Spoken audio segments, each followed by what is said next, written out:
a sleepyhead. He just woke up. It's like 3:30 in the afternoon. We got quite a bit of rain last night. Oh, kitty kitty.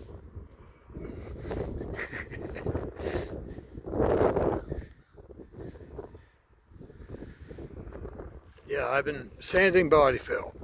I'm trying to get ready for priming. And I keep finding more spots and then different angles. I see, oh my lord, I didn't put anywhere near enough here. It's all crooked. So I'm sort of now, I'm at the stage now that I thought I was 4 days ago.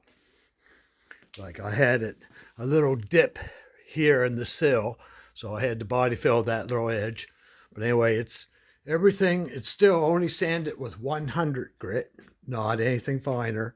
I am going to go over all the yellow and the body fill with 220 before I prime, but the primer is going to, I'm hoping the primer fills in the scratches 100 to 60, because that's why I'm using this this new primer.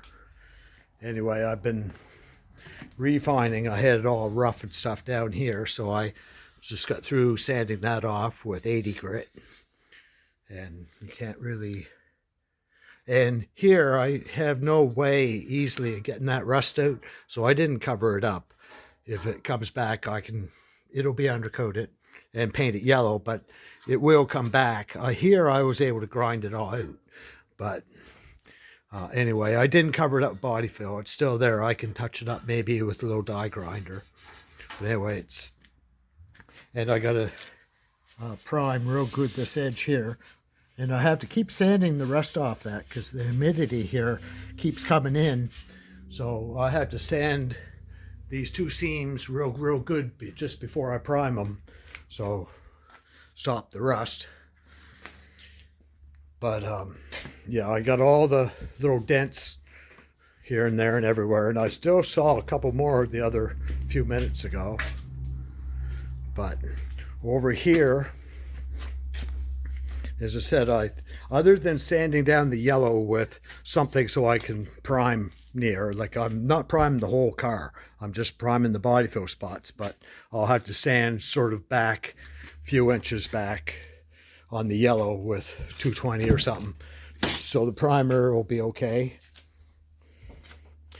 So I took this rubber mat off so I could clean this edge, and of course I had a rust hole here, so I had to weld a patch here, and I just got through body filling it over again, and it's sort of done.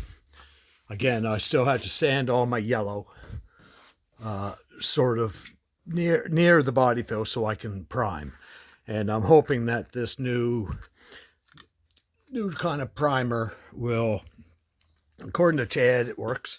He sands his body fill up to like 80 grit and then primes it, then blocks it down with 220, so, or DAs it. Sometimes he calls it blocking when he's actually using a DA. But anyway, this is what I bought right here. This what is it? 2K primer.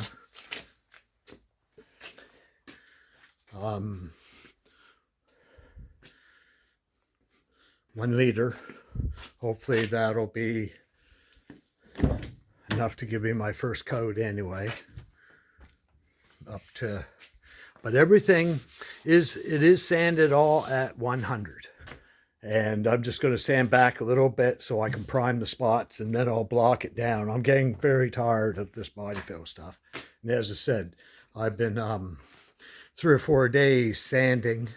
Like I sanded all the rust out of that, and it's already, the humidities, it's already starting to come back because I had that all bare metal.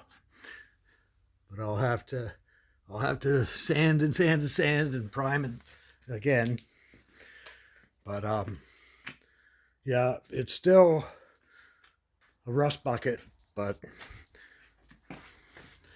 I'll be up to priming tomorrow.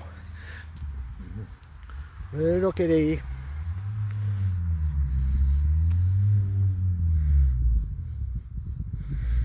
Yeah, I've had a lot of raccoons out and about. He's been locked in every night now for like a week.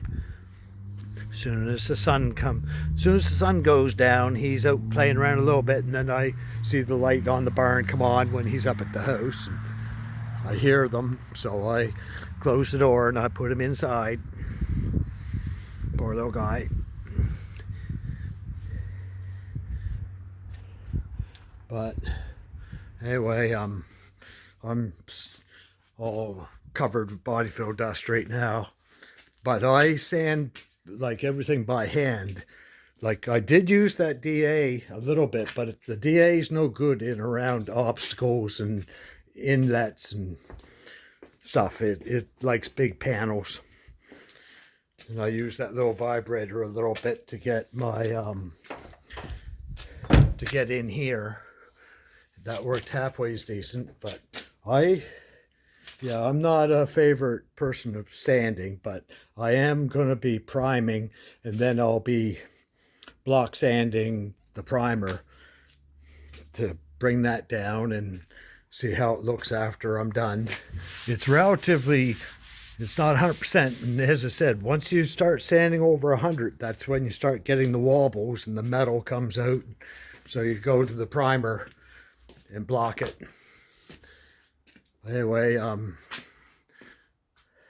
see you guys later.